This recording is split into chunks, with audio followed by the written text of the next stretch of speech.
Eu sou a Isabelle Lima, sou aluna da Universidade Federal de Campina Grande e vou mostrar para vocês parte dos resultados do meu mestrado em Ciência da Computação, que foi orientado pelo professor Wilkerson e pela professora Lívia.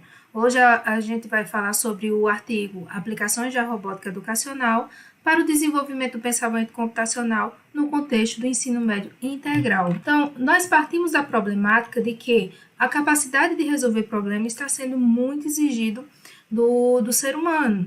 E aí, estabelecer essa capacidade desde a base, trabalhar com essa habilidade desde a base lá na educação básica, é algo que está sendo exigido. Então, nós vemos algumas iniciativas que introduzem, por exemplo, a computação como forma de estimular essas capacidades de resolver problemas. E nós trazemos o pensamento computacional como uma estratégia para desenvolver o saber cognitivo, a capacidade de raciocínio lógico, aplicando habilidades da computação. Mas essas habilidades são observadas quando nós, cientistas da computação, resolvemos nossos problemas. No entanto, segundo Joannette Wing, essas habilidades são extensíveis e devem ser extensíveis para qualquer indivíduo. Existem várias formas de desenvolver o pensamento computacional. Uma delas é a robótica. Então, a robótica vem como uma ferramenta interdisciplinar que permite que a gente ensine aos alunos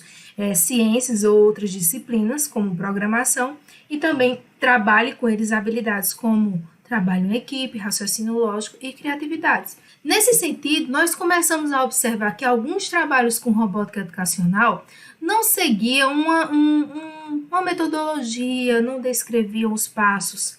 Algumas buscavam aplicar, mas não em observar o real impacto que a robótica causa, por exemplo, no pensamento computacional, embora falasse-se que existe o estímulo do pensamento computacional.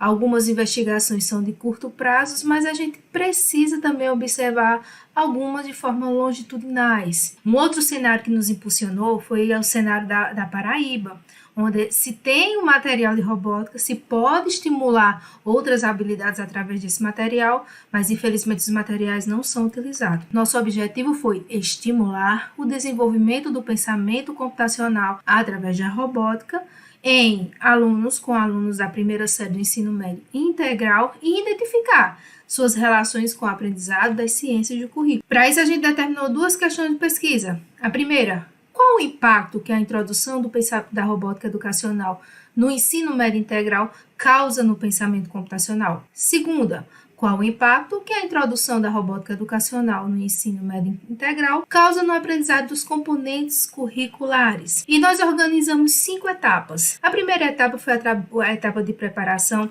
onde nós selecionamos as escolas, definimos como iríamos trabalhar, organizamos os laboratórios, planejamos as aulas de robóticas, planejamos os instrumentos de coleta de dados e selecionamos os participantes dessa escola. Nós organizamos 2 intervenções, a robótica autodescoberta e a robótica fundamentada em computação. Isso aqui durou 6 meses, pessoal.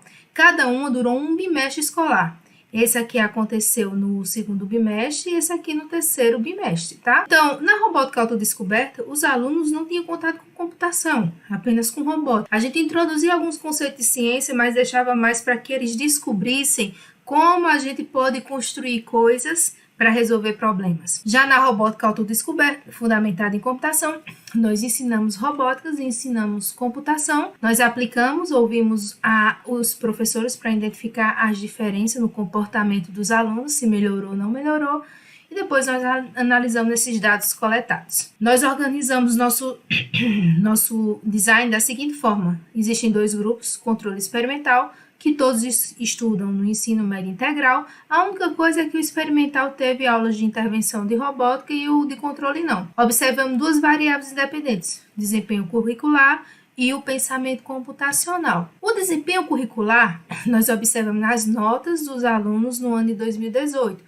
Essas notas nos componentes curriculares que eles construíram junto com os professores. E para o pensamento computacional, nós aplicamos a prova do Bebras, que foi aplicada no Reino Unido em 2015. Delas, nós selecionamos 16 questões que são direcionadas ao público de 13 anos. Organizamos os componentes curriculares por agrupamentos conforme a matriz do ensino médio integral, então linguagem, ciências humanas, ciências da natureza, matemática e parte diversificada, e fizemos recortes de análise.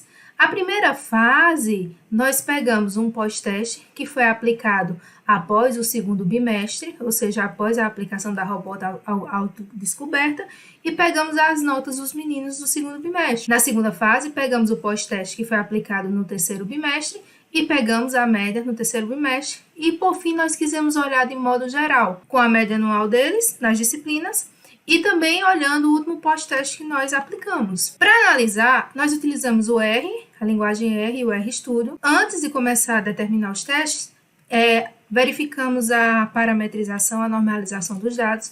Então, eles não eram parametrizados, por isso nós utilizamos o teste U, que era para dados não paramétricos. Verificamos o efeito, a correlação de Spearman entre pensamento computacional e componentes curriculares, e os dados dos professores nós organizamos na escala Likert. Nossa amostra organizada da seguinte forma: nós tínhamos 152 alunos organizados em 5 turmas na escola. Então, nós selecionamos as 2 turmas mais homogêneas. Então, dessas 5, selecionamos a turma 1 e a turma 2. A turma 1 tinha 27 alunos, nós conseguimos uma amostra de 18. A turma 2, do universo de 21, a gente conseguiu 20.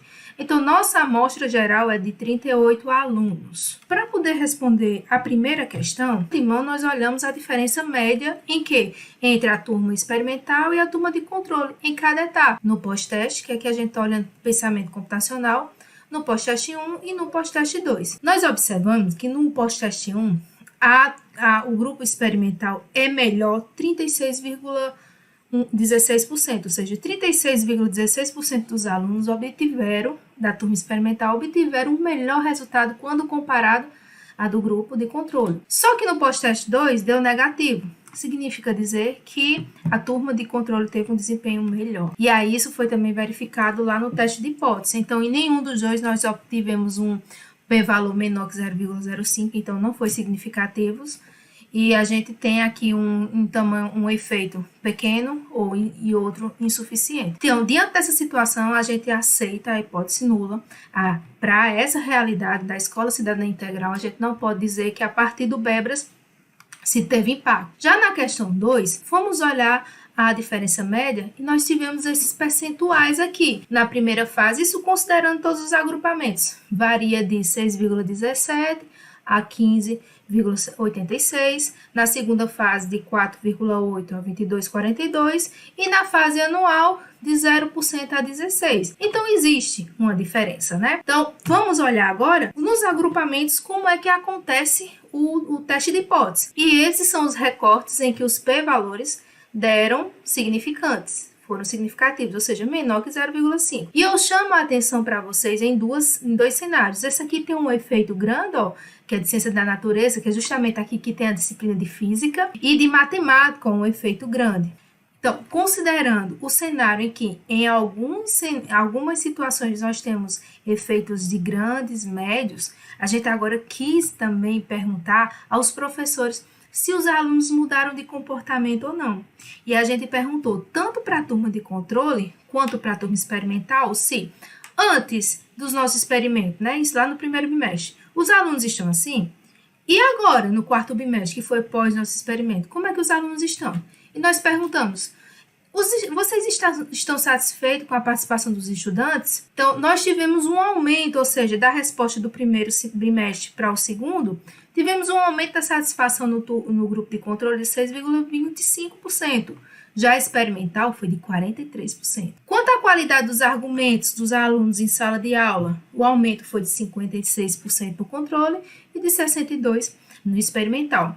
Já a facilidade em aprender, eles disseram que os alunos da controle conseguiram melhorar 25%, mas a de experimental foi 56%.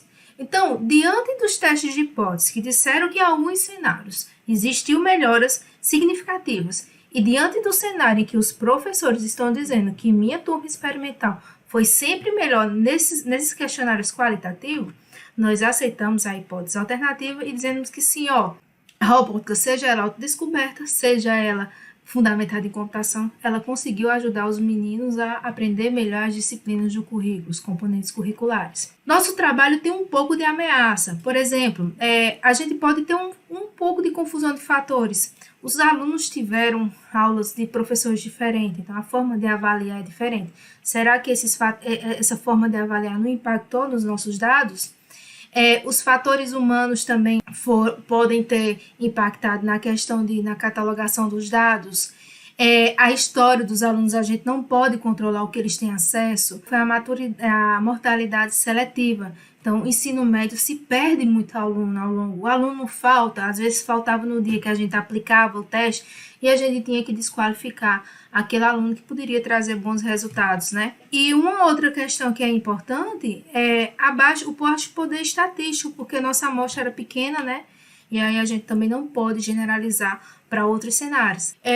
Nós aprendemos que nossos resultados que estamos mostrando para vocês por agrupamento, se nós olharmos eles por disciplina, a gente vai ter resultados melhores. Então, existem agrupamentos que não deram resultados positivos, mas quando nós olhamos as disciplinas, existem outros. Então, no momento em que a gente passar a olhar só a disciplina, a gente pode trazer mais resultados positivos. Existe uma relação entre o pensamento computacional e os componentes curriculares. Na turma experimental, existe uma relação positiva. O coeficiente indica que quando a gente tem um melhor desempenho em pensamento computacional, existe uma correlação positiva, também crescente, dos componentes curriculares. E muitos cenários de controle é o inverso. Quando o pensamento computacional está bom, a disciplina está negativa, ou o inverso. Então, a gente atribui isso ao nosso trabalho. Nós verificamos que, por não ter sido obrigatório, então a gente os meninos sabiam que era uma atividade de estudo e tudo mais, então eles não levavam tão a sério quanto as outras disciplinas que eles tinham realmente nota. O estudo longitudinal fez com que nós perdêssemos muito aluno, então é difícil se trabalhar com o estudo longitudinal, sobretudo dentro de escolas de educação básica, que são vivas. E existe uma relação muito forte do estudante com a robótica, no sentido de, se na aula de hoje ele teve sucesso, ele conseguiu montar, conseguiu terminar, na próxima aula ele vai vir estimulado. Mas se na aula de hoje ele não conseguir finalizar, ele vai vir na próxima aula desestimulado sem querer participar. Então, cabe a quem trabalha com robótica tentar sanar esses problemas e equilibrar a finalização de cada lição. Nós concluímos que nosso trabalho é positivo, embora não podemos afirmar que, com base no teste do Bebras, que causou um impacto no pensamento computacional, mas aí já é umas questões que nós temos que discutir sobre a validade do Bebras. Existem alguns estudos que já estão abordando realmente se o Bebras consegue medir o pensamento computacional ou não. Mas, por outro lado, a gente verifica que a robótica causou, sim, um impacto no aprendizado dos componentes curriculares. Isso já foi de grande valia para a gente. Sobretudo na disciplina de matemática, que nós vimos lá um desempenho bem superior. Gente, é isso. Nosso trabalho foi esse. Quem tiver dúvidas, o trabalho está disponível para leitura. E aqui está meu e-mail e até a próxima.